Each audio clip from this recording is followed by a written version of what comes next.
Welcome to the Roohaa Degozaru Bideo Buroogu. Hey yo do suka.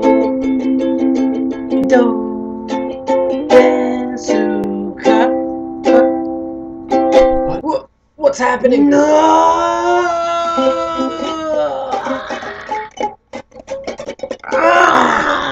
No! This can't be happening. After all, I thought I was safe, but I wasn't. It happened.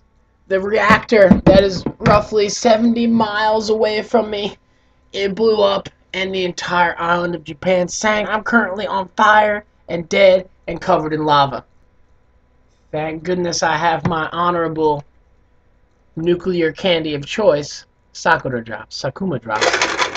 You may remember these from the popular film Grave of the Fireflies, also known as one of the biggest tear jerkers in all of existence. But basically, you eat these drops when a nuclear holocaust is at hand, and you're good to go. But other than that, the news is brutal. The news is rough, man. It's not giving anybody a chance to relax, and everyone is crying and sending me messages, and it's like, you're gonna die? You're gonna die? You're dead already, dude. Did you know that? You're covered in radiation, and you're already dead. That's what people act like, and, I said I started reading a book called How to Stop Worrying, and I think it's working, because I'm not worried at all. Honestly, no one really has the facts. Not to say that I do have the facts, but I know enough to at least allay my own personal fears. And regardless what happened, even if all hell broke loose, like in the worst possible way, it won't even really affect me. So, and that's even if there's a gust of wind. And there are people in like California and like Hawaii and Alaska and Russia that are all like so scared they're gonna die, and it's just unbelievable. Like, it is awesome how fucking ridiculous people are. I totally dropped the F-bomb. My bad, but people gotta get real here. I know there's earthquakes and tsunamis and like terrible nuclear disaster at hand, but come on now, people. Come on now, people. We gotta strap a set on and keep teaching these kids how to say banana and donut. This is priorities. Speaking of which, kids are still going to school, so there's no reason why anybody is, freaking out. That what happened around here? I can't get bread. You know what else happened around here? I can't get milk. But I don't really even buy milk anyway. But I can't get bread. What a pain, right? They're treating it as if it were like a big blizzard, Japanese folks haven't had a reason to panic in a long time, so they're just getting it out of their system. They love this. They live for this. It's like a race. Like, oh, how many loaves of bread do you have? Oh, well, I have 3 loaves of bread. I bet that is what's happening, and it blows my mind. I luckily managed to grab 2 pieces of, like, 2 rolls, and they were the last, like, 2 rolls that even existed at the supermarket. So I have enough food to make sandwiches tomorrow, because they're not serving school lunch right now. They're not making school lunch because we were supposed to have power outages, but apparently we're saving enough power so that we don't need to. And they're worried that the place where they make all school lunches is going to like lose power and the food is going to go bad. So we're being asked to bring our lunch for the rest of the week and next week, which is basically the last 2 weeks of school, until we have like a three-week vacation, which is great. And other than that, gasoline can be a pain in the butt to get because, everyone's freaking out. They're in panic mode. It's like Mad Max out here. You got to fight for your life to get gasoline, and you'll see these like half a mile long lines just to get to a gas station that's open, because a lot of them close. They run out of gas. And in the morning you see these lines, and in the afternoon, whatever hasn't been sold out, you see these lines, and it's just absurd. It is absurd. I know what it was like in the, I guess the 80s, or no, it must have been the 70s. Not a history buff. in the 70s when America had its little oil thing and people couldn't drive around in their Chargers, you know. I have a social studies teacher who told me a great story about how he couldn't drive his beautiful Charger. And he said that's why we went to war, because we couldn't drive our American muscles cars. And you know, he's right. He's right. But not to go off on a tangent too bad. Everything in Japan is fine. People are scared to death. They are so scared. I have two close friends who not only fled the town for like 3 days, but now they up and left the country. And they're probably taking iodine as we speak. My bad, Kagetora slash Achipo slash everyone else in the world. My bad. But you know, it's not a big deal. Yeah, things may take a rough turn, but nothing's gonna happen. And I mean, nothing's gonna happen that's gonna affect me. It's the people up north in Fukushima and, you know, out of Miyako, still in the wreckage of the tsunami and stuff. They're the ones that really need help. And, you know, they're the ones that need to be worried about. So all that donation stuff, I guess that's good.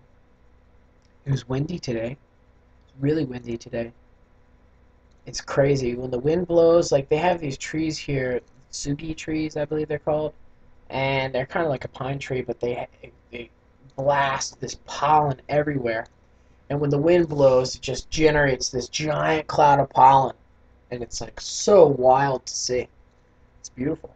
Actually, on the day of the big quake, you could see in the mountains the trees shook and all the pollen came out too, which is pretty neat.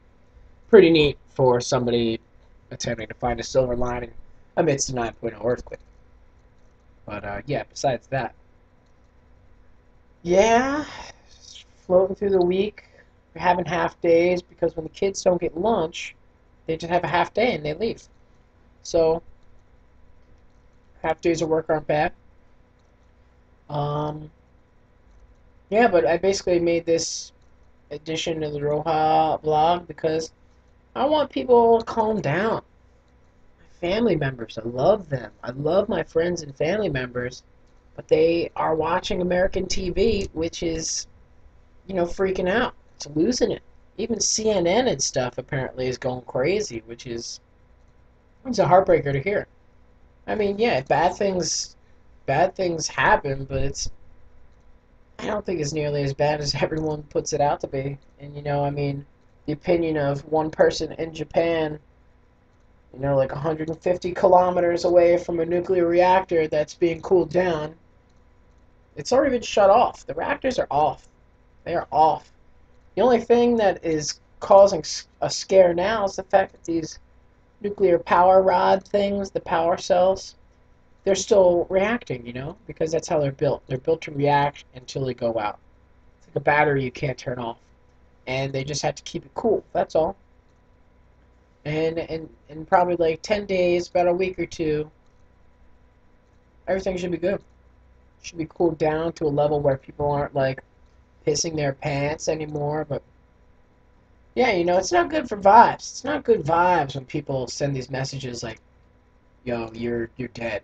You're gonna die. You're lost to this world unless you come back to America.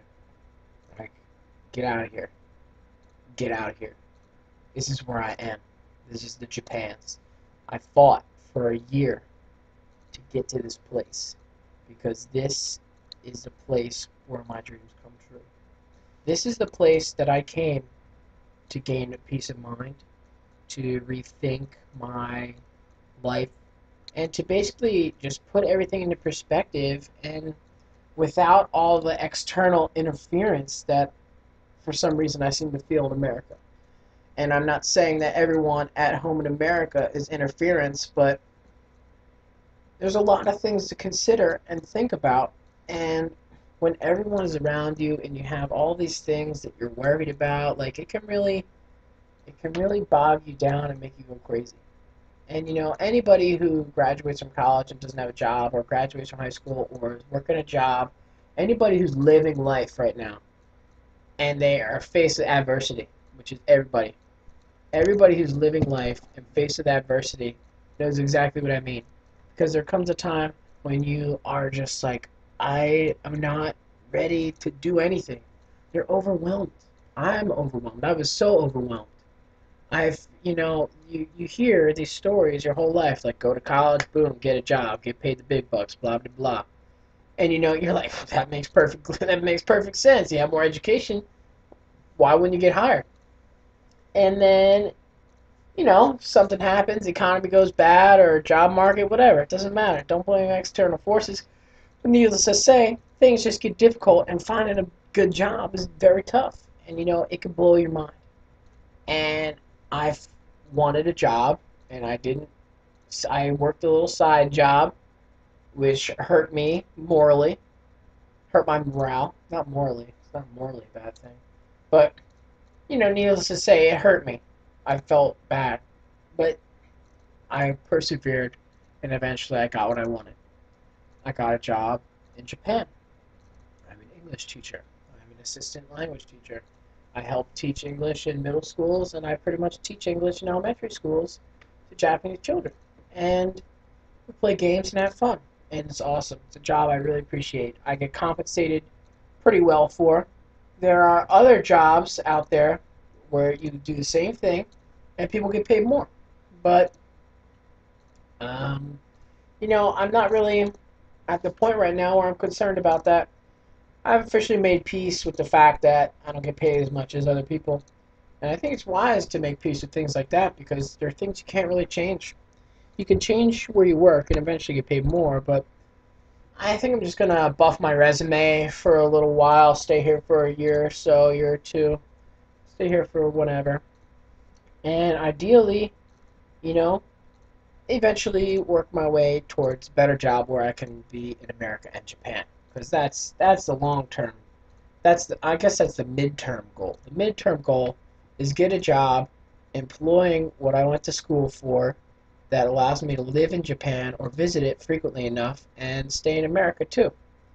Because then I'll be able to set up a home base in Japan and America, and then I'll have honorable home base Tachi, which is all I really want. That's one home base.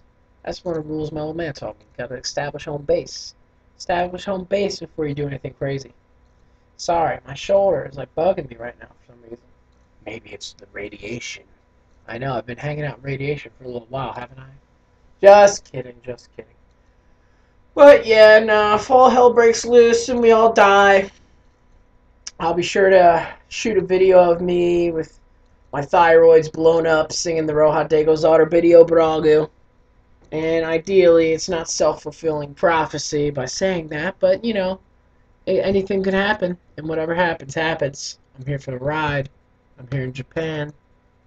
Disaster or not, this is what I signed up for, and I love it, every single second of it. So, enjoy your not disaster-filled life wherever you are, and, take it easy. And if you are enjoying a disaster-filled life or not enjoying it, or perhaps you're in Fukushima watching this in a fit of rage at my complete effrontery, then I apologize.